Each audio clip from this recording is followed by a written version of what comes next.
Si Santino, inaabangan niya si Anika. Nang lumabas na si Anika at parating daw, nakita agad ni Santino at tinatawag niya ito. Agad lumingon si Anika at lumapit. Tinanong niya kung bakit andito ka pa, Santino. Sagot naman ni Santino na hinihintay talaga kita at magpapasalamat dahil gumanda ang ensayo ko dahil sa gloves. At ngumiti naman si Anika.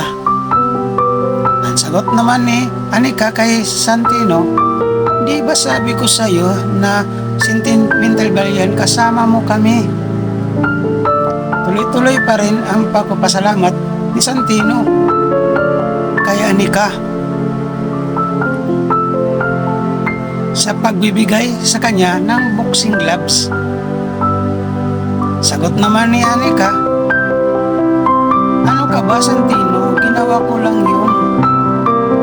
Gusto ko lang makatulong sa iyo dahil I like you. Oo, gusto kita, Santino. Nang narinig ni Santino, natulala siya na kinakabahan, habang si Anika masaya siya nasabi ang kanyang nararamdaman kay Santino. At sinabi ni Anika, huwag mong sasabihin na mag-thank you ka na naman.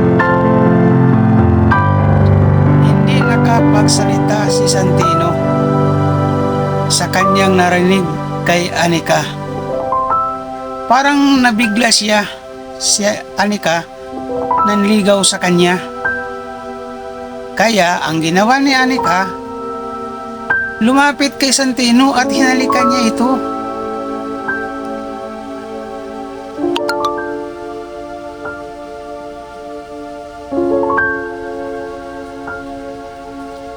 Naka-smile si Anika at si Santino napayuko, hindi nakapagsalita at hinahawakan ang kamay ni Anika.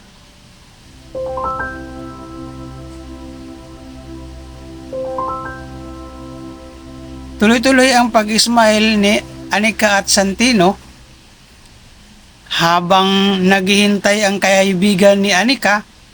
Si Anika na sa labas. Dumating si Anika. Agad tumayo at napatingin yung kaibigan niya at tinanong si Anika kung bakit ngayon ka lang. Tinanong niya kung bigay na ba niya ang regalo kay Santino. Sagot naman ni Anika, oo, nabigay ko na. At ganado siya mag-ensayo nun. At sinabi din ni Anika na sila nana ni Santino. Nagulat ang kaibigan ni Anika. At sinabi niya, alam kaya ni Santino yun? Na kayo na?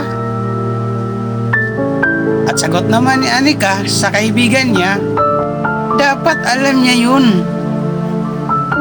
At saka umalis kaagad sila. At masaya naman ang kaibigan ni Anika. At hanggang dito na lang mga